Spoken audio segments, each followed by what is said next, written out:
আজ আমি এমন একটি সত্য কথা বলবো যা শুনে হয়তো আপনার চোখ ভিজে যাবে, কিন্তু হৃদয় হবে প্রশান্ত। একটি সত্য যা শুধু আল্লাহর প্রিয় বান্দীদের জন্য।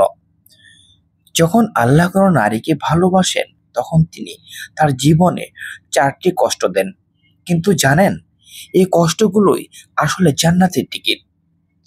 এই কষ্টগুলোই আল্লাহর ভালোবাসার প্রমাণ। আজকের যুগে আমরা ভাবি যে সুখী সেই আল্লাহর প্রিয়, যার গাড়ি আছে, যাকে সবাই ভালোবাসে, যার সংসার শান্ত, সেই যেন আল্লাহর প্রিয় বান্দা। কিন্তু বাস্তবটা হচ্ছে উল্টো। রাসূল সাল্লাল্লাহু আলাইহি সাল্লাম বলেছেন, যখন আল্লাহ কারো মঙ্গল চান, তখন তাকে বিপদে ফেলেন। সহিহ বুখারী। অর্থাৎ বিপদ মানে আল্লাহর রাগ নয়, বরং আল্লাহর ভালোবাসা। প্রথম কষ্ট হচ্ছে একাকিত্ব ও অবহেলা। প্রিয় বোন, তুমি কি কখনো এমন অনুভব করেছ সবাই তোমার থেকে দূরে সরে যাচ্ছে? যাকে প্রাণ দিয়ে ভালোবেসেছিলে সে আর খোঁজ নেয় না। তোমার স্বামী, সন্তান, এমনকি বন্ধুরাও যেন তোমাকে ভুলে গেছে। জানো কেন এমন হয়?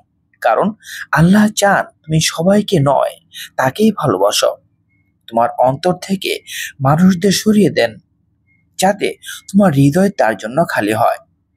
কোরআনে আল্লাহ তাআলা বলেন, আমি মানুষকে কষ্ট দিই যাতে সে আমার দিকে ফিরে আসে। যখন কেউ একা হয়ে যায়, তখন সে সিজদায় পড়ে কাঁদে এবং বলে, হে আল্লাহ, এখন তুমি ছাড়া কেউ নেই। আর তখন আল্লাহ বলেন, হে আমার বান্দি, আমি তো এটাই চেয়েছিলাম। দ্বিতীয় কষ্ট হচ্ছে প্রিয় জিনিস হারানো। কখনো তুমি প্রিয় মানুষকে হারাও, কখনো সন্তান, কখনো মা বাবা, কখনো জীবনের আশা। হৃদয় ভেঙে যায়, তুমি কাঁদো, চিৎকার করো, কিন্তু কেউ বুঝে না। আল্লাহ তাআলা বলেন, আমি তোমাদের পরীক্ষা করব কিছু ভয়, ক্ষুধা, ধন সম্পদের ক্ষতি ও প্রাণহানির মাধ্যমে। সূরা আল বাকারা। এই হারানো কষ্ট তোমার হৃদয়কে নরম করে দেয়, তোমাকে ধৈর্য শেখায়। আর ধৈর্যশীল নারীদের জন্য আল্লাহ বলেন, নিশ্চয়ই ধৈর্যশীলদের প্রতিদান আমি পরিমাপহীনভাবে দেব। সূরা আজ-জুমার। তুমি যদি কাঁদতে কাঁদতে বলো, হে আল্লাহ, তুমি আমার সবকিছু, তাহলে মনে রেখো আল্লাহর রহমত তোমার কাছে নেমে আসছে। তৃতীয় কষ্ট হচ্ছে মানুষের অপবাদ ও কটু কথা। এই কষ্টটি সবচেয়ে ভারী। যখন তুমি সৎ হতে চাও, হিজাব পড়ো, নামাজ পড়ো, আল্লাহর পথে চলতে চাও, তখনই শুরু হয় মানুষের কথা। বেশি ধার্মিক সেরেছে, নাটক করছে, ভণ্ড, এসব কটু কথা চুরি হয়ে বিঁধে যায় মনে। কিন্তু প্রিয় বোন, মনে রেখো, এভাবে নবীদেরও অপবাদ দেওয়া হয়েছিল। মরিয়ম আলাইহিস সালাম সম্পর্কে কোরআনে আল্লাহ তাআলা বলেন, তারা মরিয়মের প্রতি ভয়ানক অপবাদ দিয়েছিল। সূরা আন-নিসা। অর্থাৎ যে নারী আল্লাহর প্রিয়তমা ছিলেন, তাকেও মানুষ অপবাদ দিয়েছিল। তাহলে তুমি কেন কষ্ট পাবে? তোমার চোখের পানি আল্লাহর কাছে সওয়াব হয়ে যাচ্ছে। তাই তো রাসূল সাল্লাল্লাহু আলাইহি সাল্লাম বলেছেন, যে ধৈর্য ধরবে, আল্লাহ তাকে আরো ধৈর্য দেবেন। সহিহ বুখারী। চতুর্থ কষ্ট হচ্ছে দীর্ঘ দোয়া দেরিতে কবুল হওয়া।